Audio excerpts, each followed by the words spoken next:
Hello students. तो आज हम लोग डिस्कस करेंगे RTP for November 2023 taxation. Will start with GST first और फिर हम लोग इनकम टैक्स पे जाएंगे। ओके, तो अब इसमें जो क्वेश्चंस हम लोग को देखने हैं दैट इज पहले केस सिनेरियो आएगा। ओके, केस सिनेरियो क्वेश्चंस को डील कैसे करना है, सबसे पहले आपको क्वेश्चंस रीड करने हैं। सबसे पहले क्वेश्चंस रीड करने हैं कि क्वेश्चंस क्या पूछा है। Determine aggregate turnover of Bali Bells for the month of September. Bali Bells want to avail ITC on GST paid on heavy steel machinery purchased in September. Okay. Whether Bali Bells can avail ITC on free samples of goods distributed in the month of October. Bali Bells can claim ITC on inputs received in July of preceding financial year up to dash of the current financial year. Compute the value of supply under section 15 of CGST Act. तो पहला question aggregate turnover के ऊपर है और last question value of supply के ऊपर है and बीच में सब आईटीसी से रिलेटेड क्वेश्चन है। एंड अगर आप देखोगे ना सारे केस सिनेरियोज अब तक जो होते हैं ना वो उस इंफॉर्मेशन आपको उसी ऑर्डर में दिए जाते हैं। जैसे पहला एग्रीगेट टर्नओवर का क्वेश्चन है तो पहला आपका पूरा इंफॉर्मेशन एग्रीगेट टर्नओवर के ऊपर होगा और जैसे ही आपका आईटीसी स्टार्ट होगा मतलब समझ लेना एग्रीगेट टर्नओवर का इंफॉर्मेशन खत्म हो गया। मोस्टली ऐसा ही होगा, ऐसा मैं जरूरी नहीं बोला, मोस्टली ऐसा ही होगा। Bali Bells Limited, hereinafter referred as Bali Bells, okay, a private limited company registered in Chennai, Tamil Nadu, provides the following outward supplies in the month of September. तो ये आउटवर्ड सप्लाईज है, ये हमारा aggregate turnover आएगा। Intrastate हो हम count करते, taxable हो एग्जेम्प्ट हो हम काउंट करते, तो 40 प्लस 15 55 लैक्स, 30 प्लस 10 40 लैक्स, 95 लैक्स हमारा एग्रीगेट टर्नओवर हो जाएगा। और देखते हैं आगे क्या इंफॉर्मेशन है।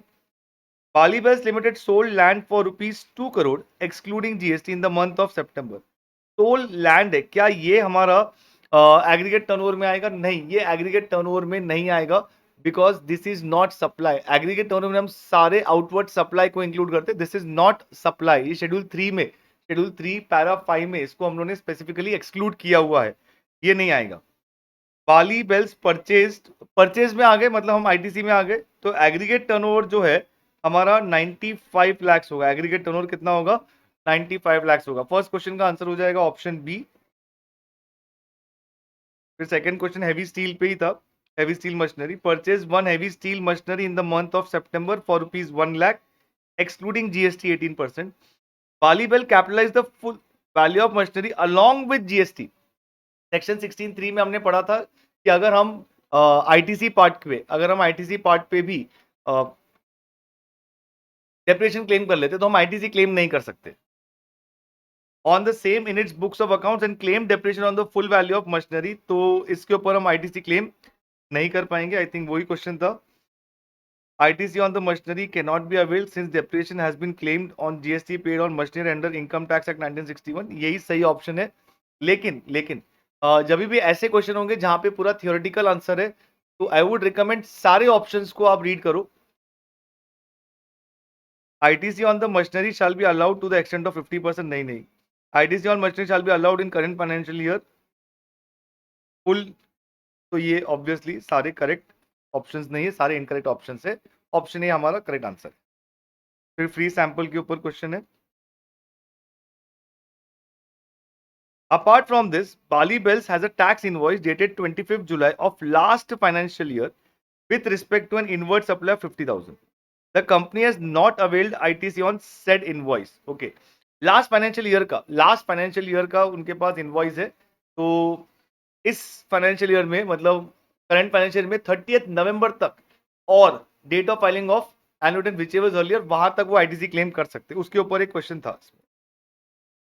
Bali Bells distributed some free samples of goods in the month of October to its customer to promote its sales। Free sample दिया था, क्वेश्चन बोला क्या ये फ्री सैंपल पे हम आईटीसी क्लेम कर सकते? तो आंसर है नहीं क्लेम कर सकते। सेक्शन 17(5) में इसमें सीधा बोला है ब्लॉक क्रेडिट है। अच्छा, ये क्वेश्चन का आंसर हम अभी तक इसलिए नहीं दे रहे क्योंकि हो सकता है आगे कोई इंफॉर्मेशन जहां पे उन्होंने बोला हो कि एनुअल रिटर्न कब फाइल किया गया हो। तो ये फ्री सैंपल वाला तो आंसर दे देते हम लोग। क्या बोला इसमें? Yes ITC is available. No, ITC is not available since supply of sample is without consideration. ITC on free sample is blocked under section 17(5). Yes. तो ये वाला हमारा विथ रीजन ये करेक्ट है। ये देखो बी में भी ये बोला ITC is not available, but since supply of sample is without consideration,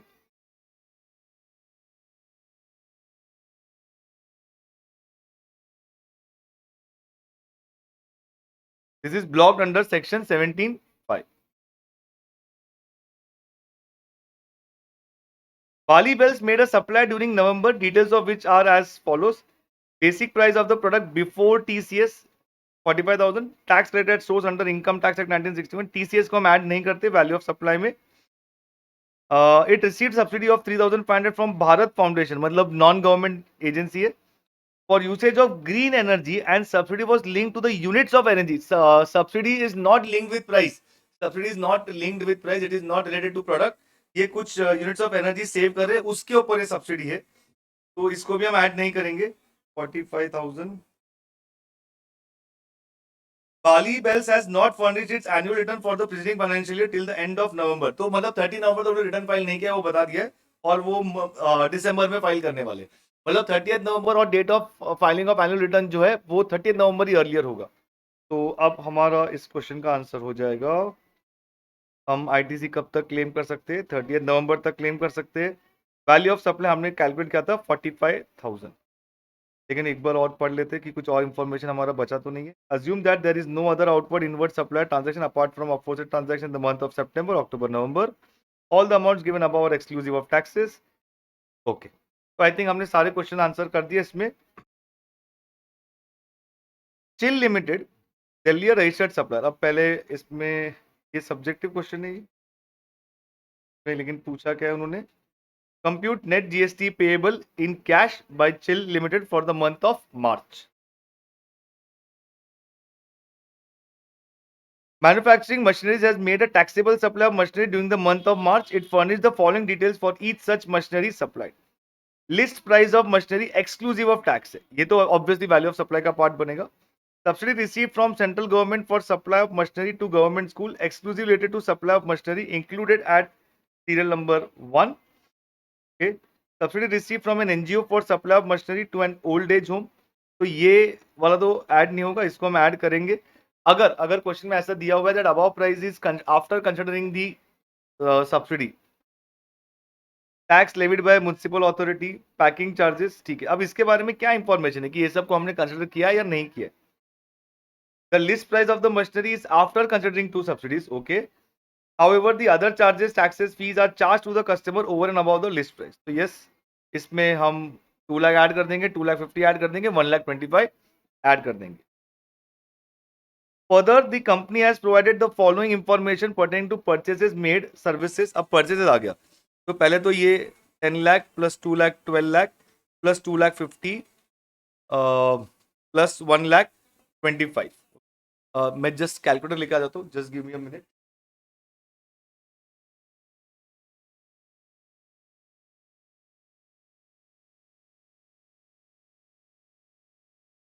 तो ये तो 12 लाख, 14 लाख 50, 15 लाख 75 होगा,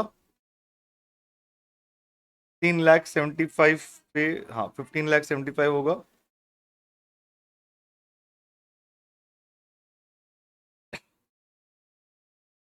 Further, the company has provided following information relating to purchases made, services availed by it in respect of supply of said machinery during the month of March। हम लोग कौन से month की बात करें? मार्च की बात करें। Raw material to be received in the month of April, तो ये जीएसटी, यहाँ पे सीधा जीएसटी दिया हुआ है, तो ये तो आपको आईटीसी नहीं मिलेगा। Membership of club availed for employees, ये ब्लॉक रेट में होता है, नॉट ऑब्लिगेटरी है, तो इसका भी आईटीसी नहीं मिलेगा। Inputs to be received in 6 lot out of which first lot was received during the month, ये भी आईटीसी नहीं मिलेगा। Truck use for transport of raw material, yes, ये आईटीसी मिल जाए। Capital goods out of 3 items, invoice for 2 items is missing and GST paid on those item is 2,82,000, मतलब 2,82,000 का ITC नहीं मिलेगा, तो 68,000 का आईटीसी मिल जाएगा, प्लस 1,50,000, 2,18,000 मेरे पास आईटीसी है। Rate of CGST, SGST, IGST is 9%, 9% and 18%। All inward and outward supplies are exclusive of taxes wherever applicable. All the conditions necessary for availing the ITC have been fulfilled, subject to the information given above. All inward and outward supplies are interested. Okay, मतलब ये IGST है। और ये 15,75,000 ये value of supply है। 15,75,000 पे 18%, 2,83,500 होता है। 2,83,500 है, उस पे हम 2,18,000 का ITC अवेल कर लेंगे। 65,500 ये हमको कैश में पे करना पड़ेगा। 65,500 कैश में पे करना पड़ेगा। ये बहुत बेसिक क्वेश्चन हो गया क्योंकि सिर्फ IGST दिया था। Question number 7, Eden Limited registered under CGST and dealing in educational toys has an aggregate turnover of 18 crore in the preceding financial year. The tax consultant of Eden Limited advised it to issue e-invoices mandatorily in the current financial year. However, Eden Limited is of the view that since its aggregate turnover is less than the threshold limit for e-invoicing, so it is not required to issue e-invoices. Okay, Eden Limited लगता है वो हमारे lectures attend नहीं करता है। okay. इसमें changes हो गए, 10 करोड़ लिमिट हो गया, तो ऑब्वियसली ई इनवॉइसिंग उनके लिए एप्लीकेबल हो जाएगा। बट इसका जो आंसर है वो कंप्लीट प्रोविजन वाइज है, एक बार आप गो थ्रू कर लेना। A government department is registered under CGST. Its aggregate turnover in preceding financial year is 22 crore. You are required to comment with the help of relevant provision whether the said department is required to issue invoices in current financial year. इसमें जो amendment हुए थे उसमें जो local authority government department है उनको भी उन्होंने एक्सक्लूड कर दिया था ई इनवॉइसिंग के लिए, तो इनके लिए ई इनवॉइसिंग एप्लीकेबल नहीं होगा। Batra Limited, a normal taxpayer, is winding up its business in Rajkot. The tax consultant of Batra Limited has suggested that Batra Limited will have to file either the annual return or the final return at the time of voluntary cancellation of registration in the state of Rajkot. Do you agree with the stand taken by tax consultant of Batra Limited? Offer your comments. Ignore the aggregate turnover of Batra Limited. अब यहाँ पे जो Batra limited है वो अपना registration cancel कर रहा है, बिजनेस बंद कर रहा है, रजिस्ट्रेशन कैंसिल कर रहा है। तो कंसल्टेंट ने बोला है कि वो या तो एनुअल रिटर्न फाइल करे या फाइनल रिटर्न फाइल करे, दोनों फाइल करने की जरूरत नहीं। तो उनका जो व्यू है वो इनकरेक्ट है।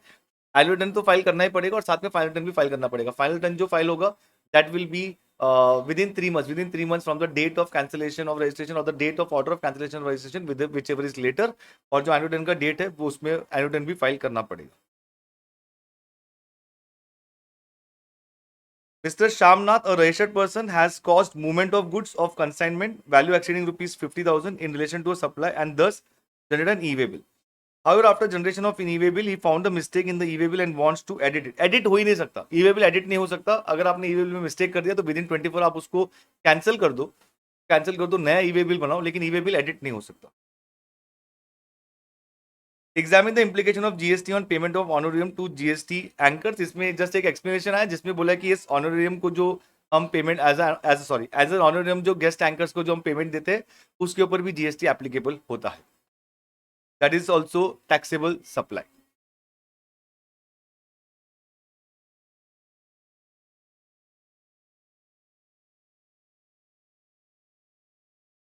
Circular number 177 clarifies the applicability of GST on honorarium paid to guest anchors. Sunset TV and other TV channels invite guest anchors to participate in their shows and pay remuneration to them in form of honorarium. It is clarified that supply of all goods and services are taxable unless exempt or declared as neither supply of goods nor supply of services. Services provided by guest anchor in lieu of honorarium attract GST liability. However, guest anchors whose aggregate turnover financial year does not exceed 20 lakh shall not be liable to take registration and pay GST। अगर for example अगर कोई ऐसे ही guest anchor गया जिसका जो aggregate turnover 20 lakh के ऊपर नहीं हो रहा है, वो वैसे ही टैक्सेबल पर्सन नहीं है, तो उस केस में जीएसटी लगेगा नहीं। वो टैक्सेबल सप्लाई, लेकिन टैक्सेबल सप्लाई अगर टैक्सेबल पर्सन करता है तो ही जीएसटी लगता है। और 10 लाख जो है वो स्पेशल कैटेगरी स्टेट जो एमएमएनटी स्टेट से, ओके, जो एमएमएनटी स्टेट जो हमारा मामी आंटी जिसको हम बात करते हैं, तो उस केस में वो स्पेशल कैटेगरी स्टेट्स वाले मणिपुर, मिजोरम, नागालैंड, त्रिपुरा, वहां पे 10 लाख का लिमिट एप्लीकेबल। तो जीएसटी तो हो गया, इसमें आरसीएम कुछ आया नहीं, थोड़ा सरप्राइजिंग है। अब इनकम टैक्स पे आ जाते हैं हम लोग फटाफट।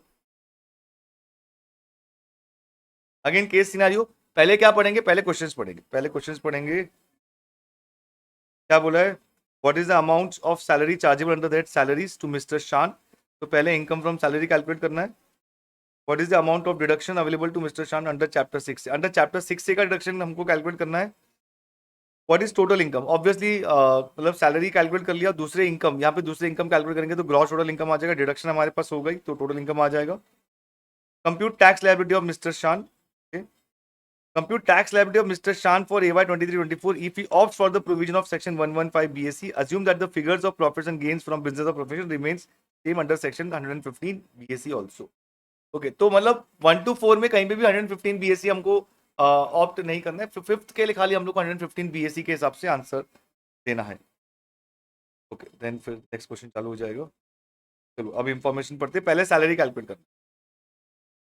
Mister Shan a resident aged 42 years is employed in an MNC in Gurugram since 2013. MNC है मतलब गवर्नमेंट एम्प्लॉय नहीं है. He submitted his resignation on 31st July 2022 for starting his own business and gave a notice period of 1 month to the employer. Gave a notice period of 1 month to the employer. Resignation 31st जुलाई को दिया है और 1 month का notice, मतलब वो अगस्त तक अप्रैल मई जून जुलाई अगस्त तक वो वहां पे एम्प्लॉयड था. He receives the following announcements from his employer for the period from first. अच्छा ये तो दे दिया हम लोग को 1 अप्रैल टू 31 अगस्त, ये तो दे दिया. मतलब ये क्वेश्चन पेपर जो क्वेश्चन सेटर है वो अच्छा है, मतलब हमको कोई कंफ्यूज करने की उनकी इच्छा नहीं है. बेसिक पे 45,000 है, 45,000 इंटू 5 करेंगे 2,25,000. Years allowance forming part of retirement benefit 10% है तो ये 22,500 हो जाएगा. मेडिकल अलाउंस 5,000 पर मंथ है इंटू 5 25,000 हो जाएगा. Entertainment allowance into 5, entertainment allowance जो अगर गवर्नमेंट एम्प्लॉय होता तो डिडक्शन भी मिलता, यहाँ नहीं मिलेगा. 12,500. कमीशन 10,500 50,000. अच्छा ये कमीशन जो फिक्स कमीशन है तो अगर कोई हमको कोई जैसे एचआरए वगैरह कैलकुलेशन के लिए अगर हमको सैलरी कैलकुलेशन करना पड़ा तो उसमें ये कमीशन ऐड नहीं होगा. हाँ ये आरपीएफ एम्प्लॉयज कॉन्ट्रीब्यूशन तो अभी आरपीएफ में आ गया ना. एम्प्लॉयज कॉन्ट्रीब्यूशन टू आरपीएफ तो ये तो कोई इनकम नहीं है लेकिन ये एटीसी का डिडक्शन मिलेगा. एटीसी का 7,500 इंटू 5 37,500 का डिडक्शन मिलेगा एटीसी में. Employers contributed the same amount to recognise. अच्छा एम्प्लॉयर ने भी सेम अमाउंट कॉन्ट्रीब्यूट किया, 37,500 कॉन्ट्रीब्यूट किया है तो ये हमको मालूम है कि 12% ऑफ सैलरी तक का एग्जेम्पशन होता है. सैलरी जो है वो बेसिक प्लस दिए आ जाएगा 2,25,000 प्लस 22,500 2,47,500 होता है इंटू 12% 29,700 होता है और ये हमको माइनस करना है फ्रॉम 37,500 तो वी हैव 7,800. तो एम्प्लॉयर्स कॉन्ट्रीब्यूशन 7,800 टैक्सेबल हो जाएगा.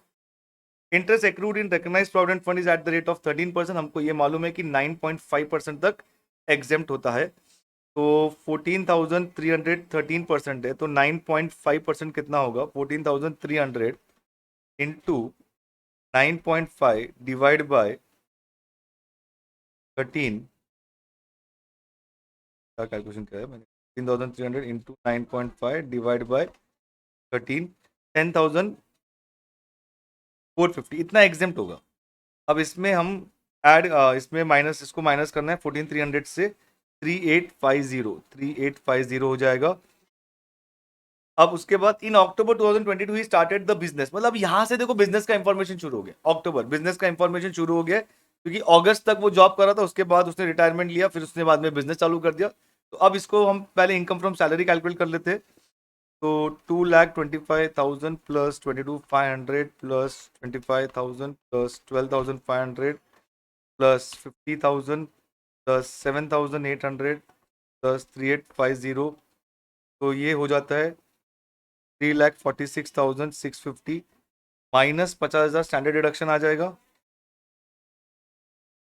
तो 2,96,650 2,96,000. ऑप्शन सी हमारा आंसर हो जाएगा 2,96,650. अब इसके बाद डिडक्शंस कैलकुलेट करना है. October 2022 he started his business of manufacturing footwear under the brand name of Comfort. He withdrew the entire amount from his RPF account in September 2022 to invest in his business. अच्छा recognized provident fund से हमने withdraw किया है अगर recognise provident fund से withdraw किया और 5 साल हो गए, 5 साल हो गए तो टैक्सेबल कुछ नहीं होगा, वो सिंस 2013 काम कर रहा है, मतलब उसको हो गया, मतलब ऑलमोस्ट 10 साल हो गए, तो यहाँ पे ये टैक्सेबल नहीं होगा। He has employed 75 regular employees, 75 regular employees, 75 regular employees बोला है at a salary of 23,000 per month।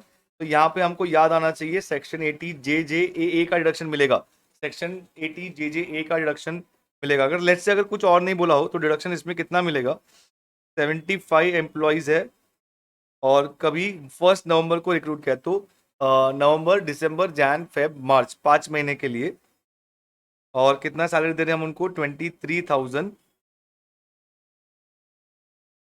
Into 30% का डिडक्शन मिलेगा, 75 इंटू 5 इंटू 23,000 इंटू 30%, 25,87,500 का डिडक्शन मिलेगा 80 JJAA में। They participate in recognise provident fund. मतलब हम यहाँ पे देखो, अगर आगे और कुछ इंफॉर्मेशन मिली कि उन्होंने रिक्वायर्ड नंबर ऑफ डेज से उतना काम नहीं किया, जैसे 1 नवंबर है, 1 नवंबर मीन्स अगर हम, अच्छा यहाँ पे डेज देखो कितना होता है, नॉर्मल केस में 240 डेज होता है, लेकिन फुटवेयर के केस में बोला है 150 डेज होगा तो चलेगा। तो 5 महीने, 5 महीने मतलब 150 डेज से ज्यादा हो जाता है, अगर आप काउंट करके देख सकते हो 150 डेज से ज्यादा हो जाएगा उसमें। नहीं, चलो काउंट करके देखते हैं हम लोग। नवंबर है 30, दिसंबर है 31, जनवरी है 31, फेब्रुवरी 28, फिर वापस मार्च, तो ये 90 और 151 डेज हो जाता है, तो यस यहाँ पे एप्लीकेबल हो जाएगा। For previous year 2023, the profits and gains derived from such business is rupees 51 lakhs computer. अच्छा देखो, पीजीपी सीधा दे दिया 51 लाख से, पीजीपी का इनकम सीधा दे दिया 51 लाख से। Turnover is 7 crore, turnover is 7 crore. अब टर्नओवर 7 करोड़ बोला है और बोला है mister Shan receive 12% of the sales in cash.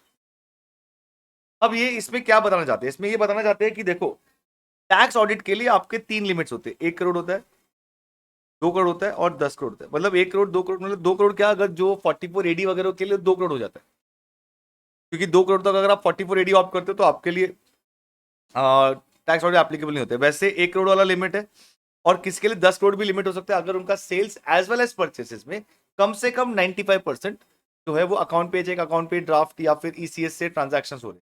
लेकिन यहाँ तो 12% कैश है, 12% कैश है, मतलब 1 करोड़ का लिमिट है।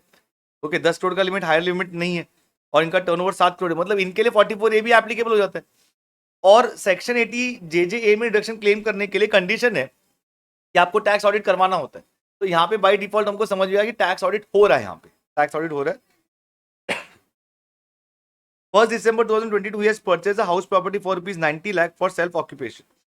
ओके, अगर हम लोन लेते हैं 45 लाख 1 December 2022, तो उसमें जो सेक्शन 80EA है, सेक्शन 80A, उसमें था ना कि 45 लैक्स वाला, जो 1 अप्रैल 19 से लेके 31 मार्च 22 के बीच में अगर आपने लोन लिया है, तो ये किसी भी कैटेगरी क्राइटेरिया में फिट नहीं हो रहा है, 45 लैक्स में भी फिट नहीं हो रहा है, तो वो डिडक्शन नहीं है, कोई डिडक्शन नहीं है। हाँ, लेकिन हमको सेक्शन 24B में डिडक्शन मिलेगा और हमारा लॉस फ्रॉम हाउस प्रॉपर्टी आ जाएगा उसमें, अगर ये एसओपी है तो। ये paid stamp duty of 6,25,000 ATC का डिडक्शन में आ जाएगा, लेकिन ATC का डिडक्शन मैक्सिमम 1.5 लाख ही हो सकता है। Mister Shan does not want to opt for provision of section 105 115 BSU, लेकिन लास्ट क्वेश्चन में वो करना पड़ेगा। तो डिडक्शन कितना होगा देखो, एटीसी में हमने बोला था, एटीसी में हमने बोला था, एक और हमने बोला था ना, किधर किधर किधर किधर बोला था, यस 37,500। तो 37,500, मतलब ये सब ऐड वैड करने की जरूरत भी नहीं है, कि मालूम है कि 1.5 लाख से ज्यादा होगा, तो 6,62,500, लेकिन मिलेगा कितना, 1.5 लाख ही मिलेगा। एटीसी में मैक्सिमम लिमिट 1.5 लाख है, और हमने 80 JJA कैलकुलेट किया था, किधर कैलकुलेट किया था, 25,87,500, 25,87,500। तो 27,37,500 का डिडक्शन हमको मिलेगा, 27,37,500 का डिडक्शन। अब टोटल इनकम हमको कैलकुलेट करना है, टोटल इनकम कैलकुलेट करना है, हम सैलरी तो पहले से कैलकुलेट कर चुके हैं। सैलरी कितना कैलकुलेट किया था, 2,96,650। 2,96,650। अब income from house property calculate करेंगे क्योंकि वो एसओपी वाला है ना, उसमें हम लोग को इंटरेस्ट वाला डिडक्शन मिलेगा। कितने का लोन लिया? 45 लाख का लोन लिया है। घर कभी खरीदा? दिसंबर में खरीदा, मतलब दिसंबर, जैन, फेब, मार्च, 4 महीने का इंटरेस्ट आएगा। 45 lakh into 10% into 4 months divide by 12।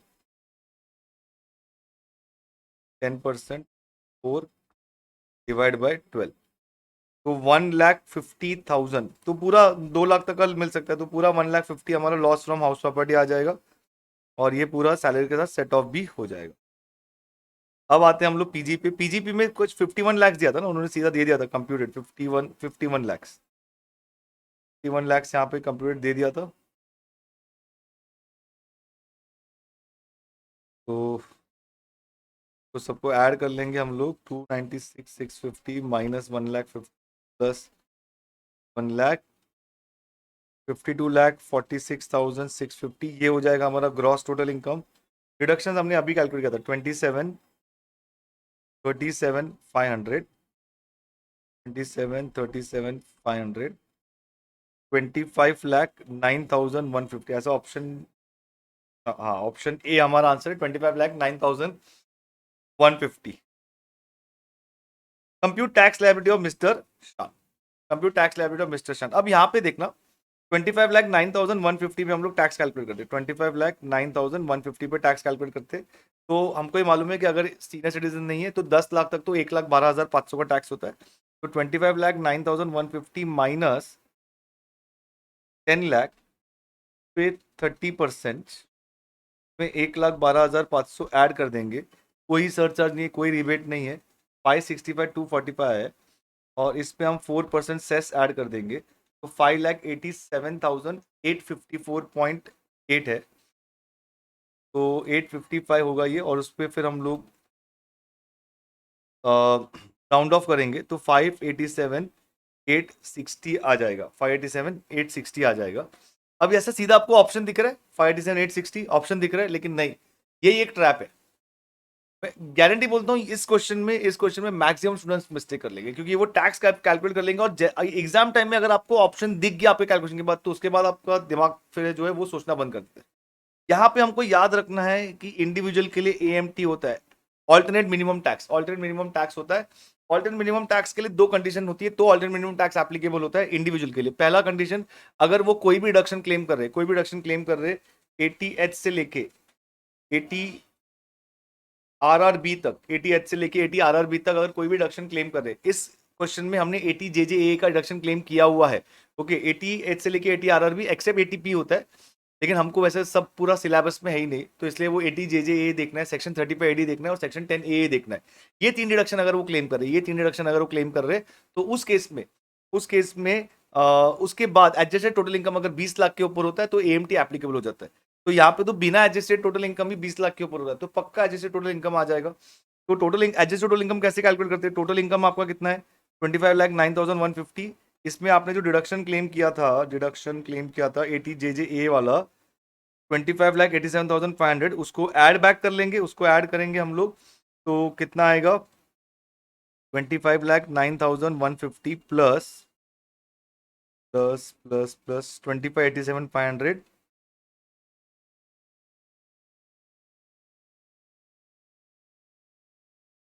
25,09,150 plus 25,87,500, तो ये हो जाता है 50,96,650 ओम। इस पर्टिकुलर क्वेश्चन में ना बहुत सारे कंसेप्ट आए हैं, बहुत सारे कंसेप्ट आएंगे आएंगे अभी। अब देखो, एक तो पहले हमको ये समझना था कि एएमटी आएगा। अब दूसरा है, देखो 50 लाख के ऊपर आए तो सरचार्ज भी आएगा, और जस्ट 50 लाख के ऊपर जा रहा है तो हो सकता है मार्जिन रिलीफ भी आ जाए यहाँ पे, हो सकता है मार्जिन रिलीफ भी आए। Let us try to understand that also. देखो, अगर मार्जिन रिलीफ कंप्यूट करना है तो कैसे कंप्यूट करेंगे हम लोग? अगर मार्जिन रिलीफ कंप्यूट करना है तो 50,96,650,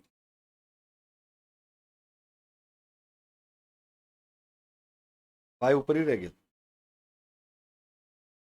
तो हमारा कितना एडिशनल इनकम है 96,650। अब हम ये देखते हैं 50 लाख के ऊपर हमारा टैक्स कितना होता है। अब याद रखना हम एएमटी कैलकुलेट कर रहे हैं, एएमटी का रेट कितना है 18.5%। 50 लाख इंटू 18.5%, 9,25,000। अब 50,96,650 पे भी 18.5% ही आएगा, और इस पे हम सेस भी अप्लाई करेंगे, तो ये कितना हो जाएगा 1 करोड़, 1 करोड़ क्यों बोल, 10,37,168, 10,37,168। अब यहाँ पे एडिशनल टैक्स कितना आ गया 1,12,168 का टैक्स है। मेरा इनकम 96,650 से बढ़ा, टैक्स 1,12,168 से बढ़ गया, तो इसको डिफरेंस निकालेंगे हम लोग 15,518 का, 15,518 का रिबेट, सॉरी मार्जिन रिलीफ मिल जाएगा, 15,518 का मार्जिन रिलीफ मिल जाएगा। मेरा टैक्स इतना आ रहा था एज पर एएमटी, लेकिन उस पर इतना मैं बोल रहा हूँ कि मुझे इतना रिलीफ मिल जाएगा। तो 10,37,168 माइनस 15,518, तो ये हो जाता है 10,21,650। इस पे हम 4% सेस ऐड कर देंगे, तो 10,62,516 होता है, तो 10,62,520 हो जाएगा राउंड ऑफ करके 10,60,। देखो ये दोनों ऑप्शन देके रखा है हमको, दोनों ऑप्शन, यही ट्रैप था कि ऑब्वियसली आपको विच इज हायर वो टैक्स पे करना है, तो आपका आंसर हो जाएगा ऑप्शन सी।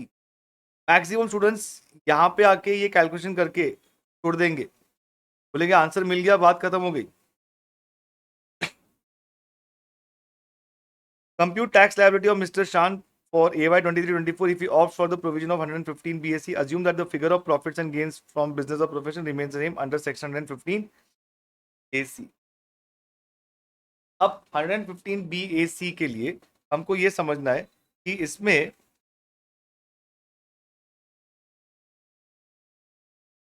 हमारे टोटल इनकम में कितना फर्क पड़ेगा। हमारा टोटल इनकम कितना था 25,09,150,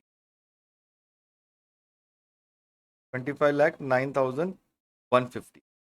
अब ये कैलकुलेट करते समय हमने जो डिडक्शंस क्लेम किए थे, वो डिडक्शन हमको नहीं मिलेंगे। जैसे कि हमने एटीसी का डिडक्शन हमने क्लेम किया था, एटीजेजे का डिडक्शन मिलेगा, एटीजेजे का डिडक्शन मिलेगा, लेकिन एटीसी का डिडक्शन नहीं मिलेगा। एटीसी का डिडक्शन कितना है 1,50,000, 1,50,000 लिया था ना हमने, यस 1,50,000, ये नहीं मिलेगा। के बाद इनकम फ्रॉम हाउस प्रॉपर्टी, ये डिडक्शन नहीं मिलेगा। सैलरी कैलकुलेट करते समय हमने 50,000 का डिडक्शन लिया होगा, वो भी नहीं मिलेगा, ये भी नहीं मिलेगा। तो ये सब ऐड बैक कर देंगे हम लोग।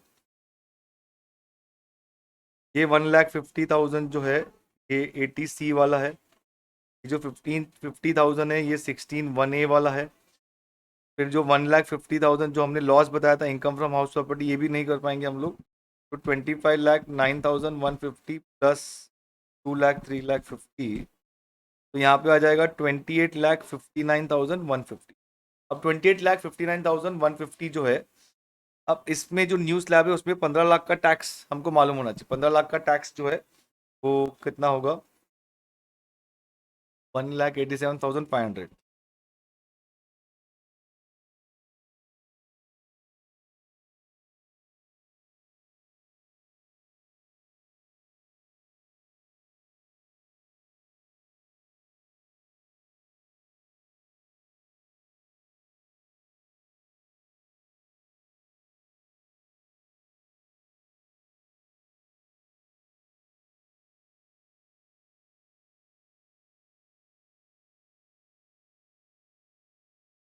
यस 1,87,500 होता है।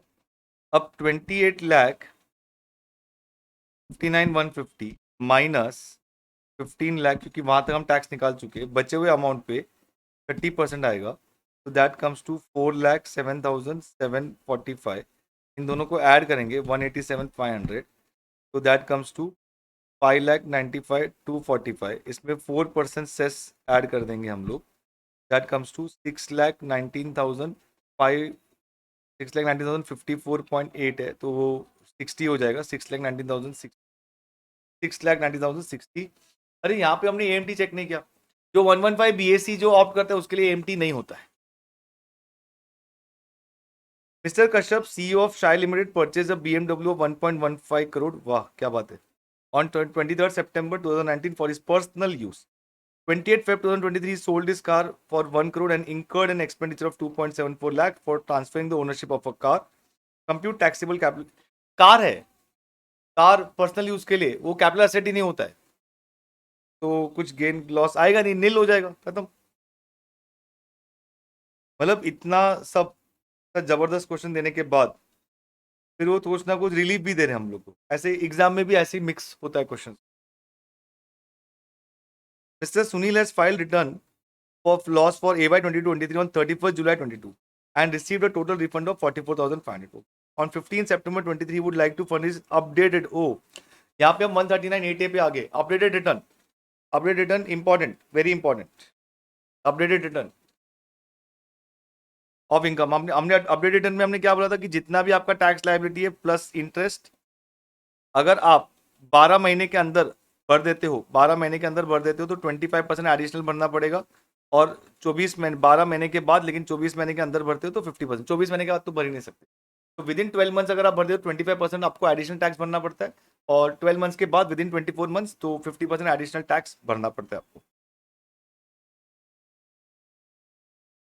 In case he furnished his updated return of income for additional income, he would be liable to pay 57,000। ओ यहाँ पे 44,500 का रिटर्न रिफंड क्लेम किया था, और यहां से वो 57,000 पे जा रहा है।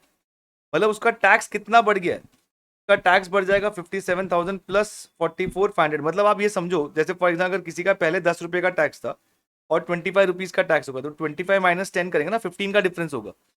यहाँ पे भी ये डिफरेंस कैलकुलेट करने के लिए ऐसे ही करोगे, 57,000 माइनस 44,500, तो ये हो जाएगा 57,000 प्लस 44,500। That comes to 1,01,500। 1,01,500 का एडिशनल टैक्स है, एंड 6,700 इंटरेस्ट है। 6,700 इंटरेस्ट है, दैट कम्स टू 1,08,200। और कब ये फाइल कर रहे हैं? 15 सितंबर 23। AY 22-23 है, मतलब 31 मार्च 23 से 15 सितंबर, मतलब 31 मार्च 24 के पहले, मतलब 12 मंथ्स पे भर रहा है, 25% आएगा। कंप्यूटर एडिशनल इनकम टैक्स, हाँ वही पूछा है, ऑब्वियसली इसमें वही पूछेंगे। तो 1,08,200 का 25%, 27,050। 27,050 यहाँ पे हमारा आंसर हो। XYZ Limited is engaged in manufacture of mobile phones with the brand name Just Say. There are 5 dealers in Delhi and Mumbai to sell Just Say mobile phone. A limited dealer in Delhi receives 2 mobile phone and X limited dealer in Mumbai receives 1 mobile phone. I think हम 194R की तरफ जा रहे हैं। From XY Limited in January 2023 on achieving the sales target in the third quarter of 2023. The manufacturing cost of each such mobile phone is 15,000 while the MRP is 25,000। अब यहाँ पे simple देखो, अगर एक डीलर ने दूसरे डीलर को कुछ गिफ्ट दिया है और जो डीलर ने वो परचेज किया है, तो जो परचेज प्राइस है वो उसका वैल्यू माना जाएगा।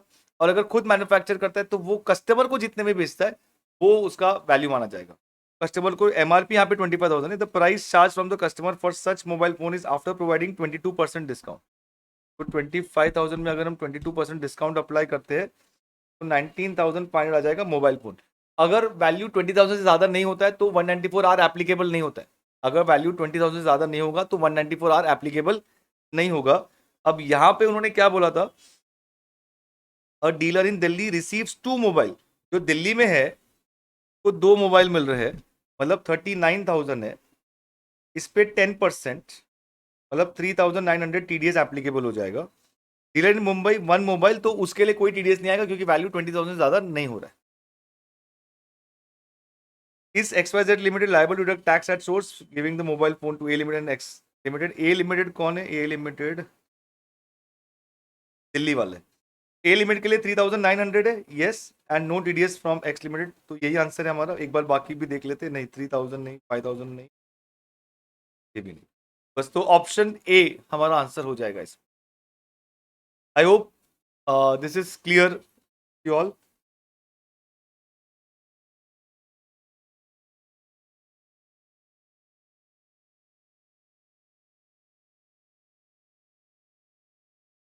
Miss Asha is an Indian citizen.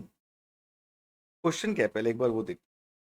Determine residential status of Mr. Ram and Mrs. Asha and their total income for AY 2024 ignoring the provision of 115। तो रेसिडेंट स्टेटस फाइंड करना है, उसके basis पे हमको इनकम भी find करना है। तो what we will do is I will just upload this part in part 2। ये मैं पार्ट 2 में अपलोड करूंगा, आज ही अपलोड करूंगा, पार्ट 2 में अपलोड करूंगा। तो आप पहले ये वीडियो देख लो, इसमें जीएसटी मैंने पूरा कवर कर लिया है, जीएसटी फुल कवर हो गया है, और इनकम टैक्स के केस सिनेरियो हमने कवर कर लिया। उसके बाद इमीडिएटली मैं पार्ट 2 में ये वीडियो अपलोड कर दूंगा मैं। ओके, तो till then bye, thank you, and सिर्फ कुछ ही दिन बचे, बस लगे रहो, स्टडीज करते रहो। All the best.